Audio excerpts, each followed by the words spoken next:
আসসালামু আলাইকুম প্রিয় খামারি ভাই ও বোনেরা, আপনারা যে যেখান থেকে দেশ কিংবা প্রবাস থেকে কাছে কিংবা দূরে আপনারা যেখান থেকে আমার এই ভিডিওটি আপনারা দেখতে পারতেছেন, আমি সবাইকে জানাই আন্তরিক শুভেচ্ছা এবং অভিনন্দন। আজকে আমি একটি ঘাসের জমিতে এসেছি। একেবারে সকালবেলা দেখতে পারতেছেন, চারদিকে যে আবহাওয়াটা দেখতে পারতেছেন, একটু হালকা হালকা শীত পড়ে আসছে।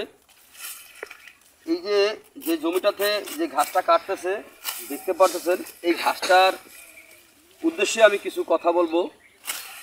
এই ঘাসটা হচ্ছে, আপনার নাম হচ্ছে ইন্দোনেশিয়ান স্মার্ট নেপিয়ার ঘাস, গরু ছাগলের প্রিয় ঘাস। এই ঘাসটা একবার রোপণ করলে কয়েক বছর পর্যন্ত আপনার খাওয়াতে পারেন। এই ঘাসটা অন্যান্য ঘাসের তুলনায় কিন্তু এই ঘাসটা অনেকটাই ভালো। এই ঘাসটা কিন্তু নরম ঘাস। এই ঘাসটা গরু ছাগলকে খাওয়াতে কোনো মেশিনেরও প্রয়োজন হয় না, কারণ এই ঘাসটার পাতা অনেক বেশি হয়ে থাকে। এই ঘাসটা নরম। অন্যান্য ঘাস কিন্তু আপনার দেখা যায়, যেমন জারা ওয়ান, তারপরে নেপিয়ার, এই ধরনের কিছু ঘাস আছে, ওগুলা কিন্তু আপনার একটু বড় হলে মেশিন ছাড়া কিন্তু আর খাওয়ানো যায় না। আর এই ঘাসটা কিন্তু মেশিন ছাড়াই কিন্তু খাওয়ানো যায়। আর এই ঘাসগুলো কিন্তু আপনার হাইব্রিড জাতের যত প্রকার ঘাস রয়েছে, সব প্রকার ঘাসই কিন্তু আপনার যে কোনো মৌসুমে অথবা যে কোনো মাটিতে কিন্তু আপনার রোপণ করতে পারেন। যেমন শীত, বর্ষা, অথবা আপনার মাটি, এঁটেল মাটি, বেলে মাটি, দোআঁশ মাটি, সকল প্রকার মাটিতে এই ঘাসটা কিন্তু রোপণ করা যায়। এই যে ঘাসটা দেখতে পাচ্ছেন, এই ঘাসটার পাতাগুলা কীরকম হয়ে থাকে আমি দেখাচ্ছি একটি ঘাস নিয়ে।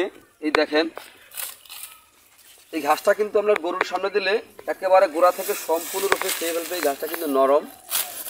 আমি একটা ঘাস ভেঙে দেখাবো আপনাদেরকে। দেখেন, যে শুকনো যে পাতাগুলো দেখতে পাচ্ছেন, এগুলা কিন্তু আপনার গরুতে সম্পূর্ণ খেয়ে থাকে, কারণ এগুলা কিন্তু গরু খায়। আর এই যে দেখতে পাচ্ছেন যে পাতাগুলি ডগায়, এই পাতাগুলি কিন্তু সম্পূর্ণরূপে গরুর পাশাপাশি কিন্তু এই ঘাসটা কিন্তু ছাগলে বেশি খেয়ে থাকে। এই যে দেখেন গিটগুলি কত সুন্দর, আবার কিন্তু শিকড়ও চলে এসেছে। আবার এই যে অঙ্কুর, কিন্তু এই ভিতরে কিন্তু অঙ্কুর রয়েছে। প্রত্যেকটি পাতার নিচে কিন্তু একটি করে অঙ্কুর থাকে। এই ঘাসটা আপনার ভিটামিন রয়েছে অথবা প্রোটিন রয়েছে। ভিটামিনের মাত্রা রয়েছে আপনার 30%, আর প্রোটিন রয়েছে 25%। এই কারণে এই ঘাসটা খাওয়ালে আপনার দানাদার খাদ্যের চাহিদা অনেকটাই কমে যায়। দেখেন, আপনি যদি গরুর খামার অথবা ছাগলের খামার যেটাই করেন না কেন, যদি দানাদারের মাধ্যমে গরু ছাগল পালন করতে চান, তাহলে কিন্তু আপনার খামারে লাভ হবে না, বরং লসের সম্ভাবনাই বেশি।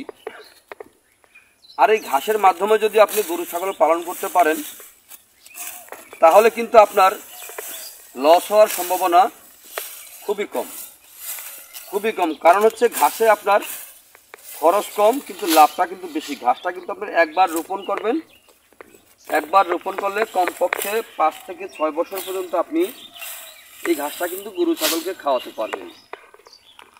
এই যে দেখেন, আমার সামনে যেই ঘাসটা আমি শুকনো পাতাটা সরানোর পরে যে কাটিংগুলি আপনারা দেখতে পাচ্ছেন, দেখেন কাটিংগুলি কিন্তু খুবই কাছাকাছি, অথবা কাটিংয়ের ভিতরে যে দেখেন আপনার যে অঙ্কুর কিন্তু বের হচ্ছে। যে দেখেন, অঙ্কুর হতে অনেকে অঙ্কুর বলে, পুরি বলে, ঠিক আছে, তারপরে আপনার চোখ বলে, যে যেটাই বলো আঞ্চলিক ভাষায়। এরকম পরিপক্ক দেখে যদি আপনারা কাটিং সংগ্রহ করেন, তাহলে আপনিও পারবেন খুব সহজে আপনার গবাদি পশুকে এই ঘাসটি খাওয়াতে। তো যদি আপনাদের কাছে আমার এই ভিডিওটি ভালো লেগে থাকে, তাহলে আমার চ্যানেলটিকে সাবস্ক্রাইব করবেন, বেশি বেশি করে শেয়ার করবেন। যদি এই ঘাসের কাটিংয়ের আপনাদের প্রয়োজন হয়, তাহলে আমাদের স্ক্রিনে দেওয়া নাম্বারে যোগাযোগ করবেন। আমরা এই ঘাসের কাটিং বাংলাদেশের যে কোনো প্রান্তে আমরা এই ঘাসের কাটিং ডেলিভারি দিয়ে থাকি। চাইলে আপনিও ঘরে বসেও এই ঘাসের কাটিং সংগ্রহ করতে পারেন। তো আপনারা যেখান থেকে দেশ কিংবা প্রবাস থেকে আপনারা যেখান থেকে আমার এই ভিডিওটি দেখতে পাচ্ছেন, তো আপনারা সকলে ভালো থাকবেন, সুস্থ থাকবেন। আল্লাহ হাফেজ।